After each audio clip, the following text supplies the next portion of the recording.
Guys, welcome back to my channel instant education.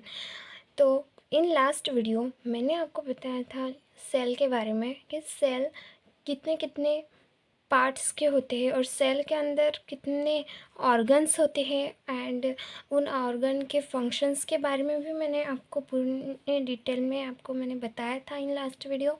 और आज के इस वीडियो में मैं आपको बताने वाली हूँ कि सेल ये कितने पार्ट्स में डिवाइड है। तो आप यहाँ पे देख सकते हैं, यहाँ पे सेल 2 पार्ट्स में डिवाइड है। First is eukaryotics and second is prokaryotics. तो ये दोनों जो है ये दोनों भी सेल ही है, बट इतना है कि इन दोनों में जो ये इतने डिफरेंस है बस। तो ये जो फर्स्ट जो है यूकारियोटिक सेल, ये इसमें क्या होता है, प्रेजेंट ऑफ न्यूक्लियस, यानी कि इसके अंदर न्यूक्लियस प्रेजेंट होता है। तो मैंने आपको बताया कि न्यूक्लियस मतलब क्या होता है। अगर आपको ध्यान में नहीं होगा तो मैं आपको फिर से दिखाती हूँ कि न्यूक्लियस यानी कि क्या। तो कैसे आप देख सकते हैं कि वही डायग्राम है, और आप ये भी देख सकते हैं कि यहाँ पे ये रहा न्यूक्लियस।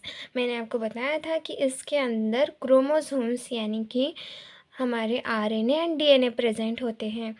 ठीक है, तो ये न्यूक्लियस होता है। तो मतलब कि अगर इसके अंदर न्यूक्लियस प्रेजेंट होता है, यानी कि ये जो सेल मैंने आपको निकाल के दिखाया था, तो ये एक यूकारियोटिक सेल है। ठीक है, तो चलो बढ़ते हैं प्रोकारियोटिक सेल क्या होता है। सो गाइस, जो हमारा नेक्स्ट है वो है प्रोकारियोटिक सेल। तो देखो, इसमें लिखा है अब्सेंस ऑफ न्यूक्लियस। इसमें था प्रेजेंट ऑफ न्यूक्लियस, इसमें है अब्सेंस ऑफ न्यूक्लियस। यानी कि यूकारियोटिक में न्यूक्लियस होते हैं और प्रोकारियोटिक में न्यूक्लियस नहीं होते, उसका वहाँ पे अब्सेंस होता है। ठीक है, अभी यूकारियोटिक सेल, तो यहाँ पे मल्टी सेलुलर होते हैं एंड प्रोकारियोटिक सेल यूनिसेल्युलर होते हैं। अभी मल्टी सेलुलर मतलब कि क्या, मल्टी सेलुलर मतलब कि एक से ज़्यादा सेल्स, मल्टी यानी कि एक से ज़्यादा, सेलुलर यानी कि सेल। तो जिस भी ऑर्गन मतलब जिस भी ऑर्गेनिज्म के अंदर एक से ज़्यादा सेल्स हो तो उन्हें यूकारियोटिक सेल्स कहते हैं। तो एक से ज़्यादा सेल्स किसके अंदर होते हैं, ह्यूमन बींग्स के अंदर, प्लांट्स के अंदर, एनिमल्स के अंदर। ठीक है, और ये होते हैं यूनिसेल्युलर। प्रोकारियोटिक सेल एक यूनिसेल्युलर होते हैं। यूनी और सेल्युलर, यूनी यानी कि वन, सेल्युलर यानी कि सेल, यूनिसेल्युलर। यूनिसेल्युलर में आते हैं हमारे छोटे छोटे माइक्रोस्कोपिक एंड मतलब ऑर्गेनिजम्स। माइक्रोस्कोपिक ऑर्गेनिजम्स बिकॉज हमने देखा था कि सेल जो होते हैं वो बहुत ज़्यादा छोटे होते हैं और वो हमें माइक्रोस्कोप से दिखाई देते हैं। और फिर एक ही सेल रहा, मतलब कि एक ही ऑर्गन रहा एक ही सेल का, तो फिर उसे भी माइक्रोस्कोप से देखना पड़ेगा, तो इसलिए उसे माइक्रोस्कोपिक ऑर्गेनिजम्स कहते हैं। मतलब कि जो जितने भी माइक्रोस्कोपिक ऑर्गेनिज्म हैं वो प्रोकारियोटिक सेल के अंदर आते हैं। ठीक है, बाद में हमारा endoplasmic reticulum is present. Endoplasmic reticulum यानी कि ये एक ऑर्गन ही है, हम इसके बारे में और पढ़ेंगे। ठीक है, और ये प्रोकारियोटिक में क्या है, endoplasmic reticulum is absent. Eukaryotic cell में आते हैं फंगाई एक्सेट्रा। प्रोकारियोटिक सेल में आते हैं बैक्टीरिया। ठीक है, तो बैक्टीरिया और भी बहुत सारे आते हैं, जैसे कि अमीबा, प्रोटोजोआ। ये क्या हुए, ये सिंगल सेल्ड ऑर्गेनिजम्स हुए, यानी कि सिंगल सेल्ड और यूनिसेल्युलर एक ही बात है। ठीक है, तो उसके अंदर आते हैं बैक्टीरिया।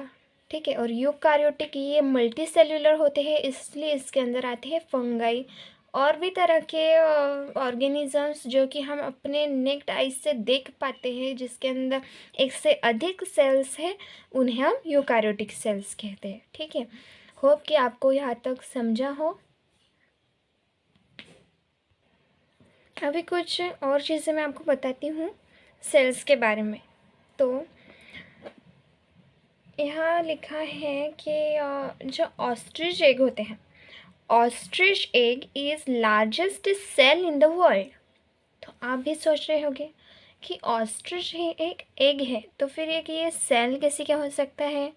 और मैं ऐसा भी कहती हूँ कि सेल ये माइक्रोस्कोपिक होते हैं, बट जो ऑस्ट्रिच ये एक स्पेसिफिक है, और ये लार्जेस्ट भी कहाँ है, इसलिए ये हम नेक्ड आई से देख पाते हैं, इसलिए तो इसे वर्ल्ड का लार्जेस्ट कहाँ है। अगर हम इसे नेक्ड आई से ना देख पाते तो ये वर्ल्ड का लार्जेस्ट ऑस्ट्रिच नहीं होता, ठीक है।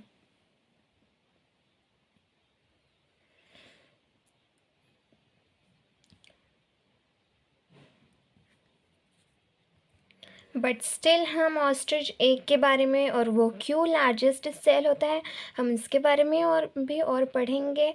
बट स्टिल मैं आपको बता देती हूँ कि जो nerve cells are present are the longest cell in human body.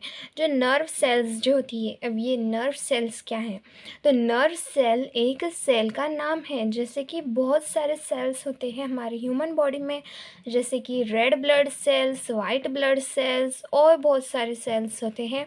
तो उसमें से एक मैंने स्पेसिफिक नर्व सेल के बारे में अभी इस वीडियो में मैं आपको बताऊंगी कि नर्व सेल्स क्या होते हैं। तो नर्व सेल्स एक इम्पॉर्टेंट सेल का मतलब रोल निभाते हैं, बिकॉज नर्वस सिस्टम जो है उसी तरह नर्व सेल्स भी काम करते हैं और ये ह्यूमन बॉडी के लॉन्गेस्ट सेल होते हैं। तो आप जो ये डायग्राम देख रहे हैं तो यही नर्व सेल्स होती हैं। तो हम इसके बारे में और पढ़ेंगे आगे। फ़िलहाल मैं आपको यहाँ पे उसके डायग्राम दिखा दे रही हूँ। डायग्राम देखिए, आपको लग ही रहा होगा ना कि कितनी बड़ी होती है नर्व सेल्स, इसीलिए तो उसे ह्यूमन बॉडी में की लॉन्गेस्ट सेल कहते हैं।